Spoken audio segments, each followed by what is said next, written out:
Tainá. Oi, Camila! Quanto tempo! Oi, Verônica. Era outro mundo, né, a última vez que a gente se encontrou. A gente nunca podia imaginar que a gente ia passar por isso agora, né? Exatamente. E às vezes eu fico pensando que foi uma sorte a gente conseguir ter feito a série inteira, né? A E gente, falar do tema, né, Tainá? exatamente nesse momento que está sendo.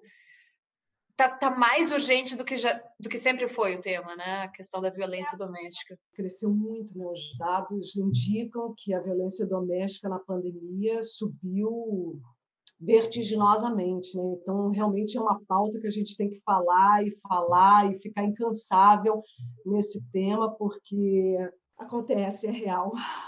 Acontece, é real. Quantas Janetes não devem ter nesse momento em casa, né? E o pior, confinadas com seu agressor. Então, assim, como é que ela vai ligar para a polícia pensando que o agressor tá ali, tá ouvindo? Então, realmente, eu acho que essa série acabou vindo, assim, num momento onde a gente precisa falar disso, né? Mais do que nunca, assim. Quando a gente está fazendo um personagem, a gente é um longo história de amor, assim, uma relação afetiva muito grande que a gente tem sem julgamento por aquela pessoa. Então eu Sim. fiquei com ela morando em mim, aos poucos ela se achando o espaço dela durante muito tempo. E como é esse tema assim de uma relevância absurda, eu acho que quando a Janete começou a surgir, eu também fiquei muito impactada, que eu falei, eu vou falar disso mesmo, eu também tomei um susto. Outro dia eu estava vendo que se a gente não nomeia uma coisa, ela não existe. Então, se a gente Sim. não falar sobre isso é violência doméstica, isso não vai existir. Então, isso para mim foi um choque. Quando eu vi a série, eu fiquei assim muito impactada pelo tamanho, por ser um assunto grande que a gente precisa abordar. Eu também fiquei muito impactada, acho que essa é a palavra. Impactada, emocionada, nervosa. O abuso que a Janete vai sofrendo vai acontecendo na sutileza. E eu acho que essa é a parte mais educativa da série, de uma É certa forma. porque tem etapas, né? A Ilana me falou muito isso. A violência doméstica ela passa por etapas, né? Vem sempre Sim, aquela violência psicológica, moral, né? O homem se acha no poder de ser dono daquela pessoa, né? sim. E aí começa a aumentar um pouco, até que pode partir para a violência sexual, até que parte para a violência física, né? Sim, O que eu estou querendo dizer não é que tem que chegar na violência física, eu estou dizendo que existem etapas, mas qualquer etapa dessa vai ser tão violento quanto. com Dizem que a certeza. violência psicológica é uma coisa absurda, que o Brandão faz isso o tempo Faz. inteiro com a Janete, né? Que é humilhar ela, colocar ela para baixo, dizer É que um ela não achatamento da autoestima, né?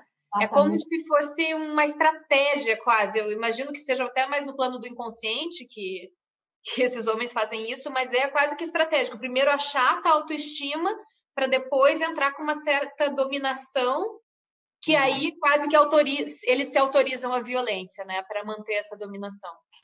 Porque é um sistema patriarcal, né? Onde o homem pode tudo, o homem é o soberano, o homem é o É poder o rei.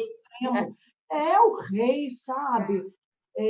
Então, é o fruto do patriarcado mesmo, é um machismo Total. absurdo que a gente vive todos os dias, porque tá aí a gente fez esses personagens que são tão fortes, mulheres muito fortes, que eu não gosto de ver a Janete como frágil, eu não acho Não, frágil. Eu acho que ela não sabia o que acontecia com ela e ela tem muita virada na série, porque ela se sim. encoraja.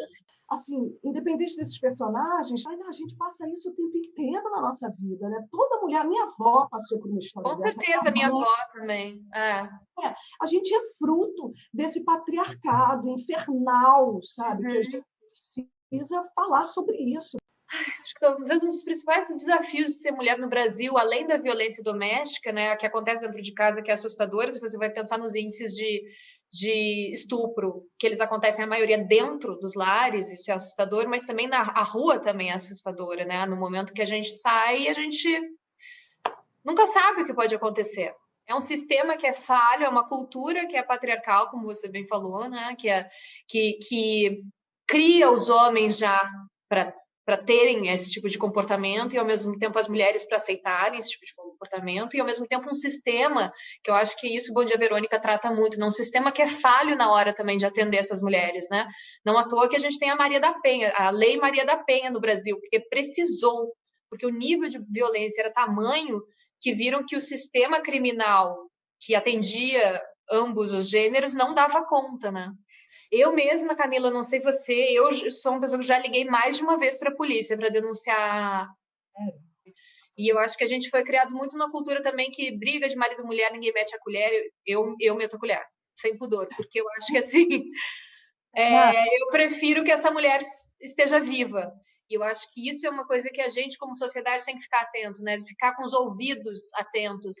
E acho que é importante a gente reforçar, Camila, que qualquer pessoa pode denunciar a violência doméstica, não só quem está sofrendo a violência, entendeu? Então, qualquer situação que a gente vê uma mulher em situação de risco, eu acho que a gente tem a obrigação de ligar para o 180 e fazer essa denúncia. É um problema social, muita gente também pergunta da série, é uma série que trata de um problema das mulheres. Não, não é um problema das mulheres, é um problema da nossa sociedade. É que existe um lugar onde essas mulheres se encontram, que é esse lugar da vergonha, dela também se sentir culpada, de certa maneira ela acha que ela faz parte daquele jogo, sabe? Sim.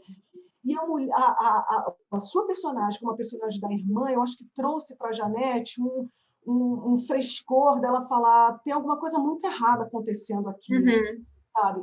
E eu acho muito lindo, porque a Janete coloca para você que talvez ela seja culpada, sim, né? Talvez ela seja responsável por isso, mas ela tem a coragem de falar, olha, eu estou sofrendo isso, e você mostra para ela, você não tem culpa de nada.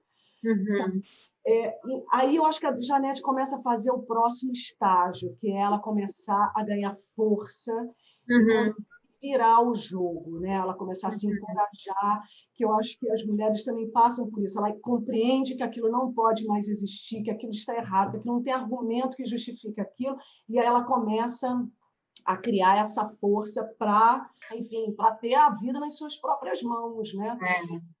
Você chamou atenção para uma coisa que eu acho que é muito importante, que é culpa, né? Culpa é a palavra que toda mulher carrega nas costas. Então, assim, eu acho que existe a culpa na maternidade, a culpa que roupa você tava para sofrer aquele assédio, como você se comportou para permitir que aquele homem fizesse aquilo com você, a culpa por se relacionar, inclusive, com esses homens abusivos. Mas você não se apaixonou, não escolheu, não tem uma história assim que mulher gosta de apanhar. Quantas vezes a gente já ouviu essas coisas, né? E que são horrorosas e que aprisionam. Então, eu acho que a maior corrente que aprisiona as mulheres nessa sociedade patriarcal é a culpa. E eu acho que o despertar dessa primavera das mulheres, eu acho que passa muito por aí, sabe? A gente se libertar da culpa. E eu acho que isso a série traz muito, assim, né? Traz esse debate. Para viver a Janete, eu tive que fazer a vítima. E não é fácil também, porque a gente, se colocar no lugar da vítima, a gente acaba enxergando as coisas de uma maneira que antes você não enxerga, assim, o quanto esse machismo está preso de uma maneira assim, que é um longo caminho pela frente, sabe? De acordar, de despertar, como você falou, para a gente trabalhar essa igualdade de gênero, né? Mas eu acredito que você também, trabalhando a Verônica, você deve ter visto também as coisas de uma lente um pouco diferente do como a gente está acostumado, porque a gente está vivendo essa mulher, né? Para mim, foi um processo, assim, em alguns momentos muito difícil, assim, porque eu fiz laboratório na delegacia de homicídios, então eu estava diretamente falando de feminicídio de uma forma muito crua. Eu analisei cena de crime, eu entendi, assim, junto com os investigadores, as motivações, né? Como é que acontece esse crime geralmente? Vi fotos, foi assim, bem perturbador nesse sentido. E eu fiquei muito tocada, assim, foi muito difícil. Várias vezes eu chorei, assim, ia para casa, assim, daquela delegacia lá. Mas, ao mesmo tempo, eu senti que, por ser um assunto muito importante de a gente tratar, principalmente no Brasil, que é um dos países mais perigosos para ser mulher, né, Camila? Acho que é o quinto país, assim, o ranking do feminicídio. Sabe, eu me fortaleci nesse propósito, sabe? me fortalecido. O propósito da Verônica virou um propósito para mim. Tainá, você estava agora falando que você pesquisou vários crimes e me veio na cabeça esse crime porque eu acho que a gente tem que falar sobre isso, que é a Marielle Franco, Sim. o feminicídio.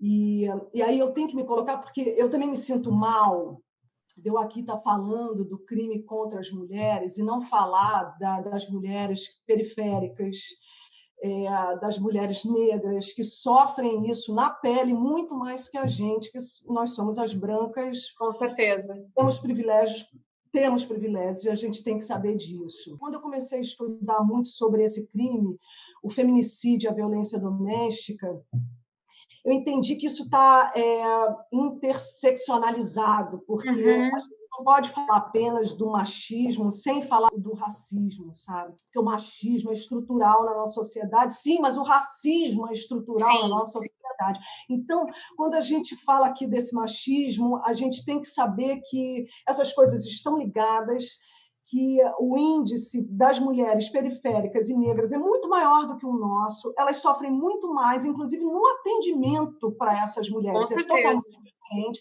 Até ela conseguir a ajuda da justiça também pode ser diferente. Se a gente quer trazer essa discussão do machismo para a sociedade, tá bom, então vamos assumir que nós somos uma sociedade racista e, portanto, desigual. Violência também contra as mulheres indígenas, né? Que a gente está vendo muito, assim. Agora está aparecendo, sempre houve, né? Também esse racismo também. Minha mãe fez eu gostar de arte desde muito cedo, então eu acho que o instrumento que ela nos deu de batalha foi a cultura, desde sempre, apesar de ela mesma não ter nem frequentado nunca uma universidade. O primeiro grande poder que eu tive na vida foi o conhecimento, foi ter acesso a essa mãe que tinha o costume de ler e acabou me passando isso. Então, eu sempre me senti empoderada nesse sentido. Eu sabia que era pela força intelectual, porque eu tive professoras maravilhosas. Tive a professora Heloísa de História lá na minha infância. Tive a professora Sanderli. Não posso deixar de citar minha grande professora Djamila, que me ensinou justamente o que a gente estava falando antes, sobre feminismo interseccional, sobre a importância de eu pensar nessas mulheres mais vulneráveis toda vez que eu for falar de feminismo. As educadoras têm muito papel, tem um papel muito importante nisso, sabe? Nesse empoderamento das meninas. E você, Camila, quem são as suas influências?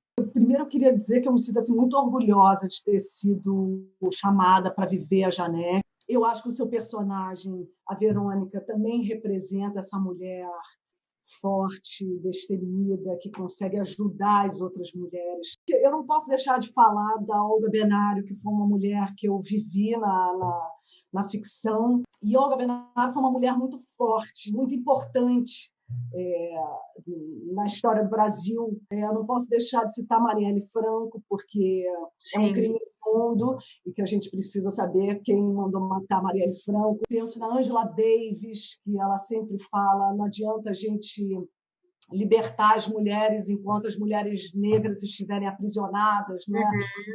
Eu penso na Juliana Borges, eu penso na Djamila, eu penso na Elza Soares, que é uma mulher maravilhosa. Nossa, Elza, rainha absoluta do Brasil, né?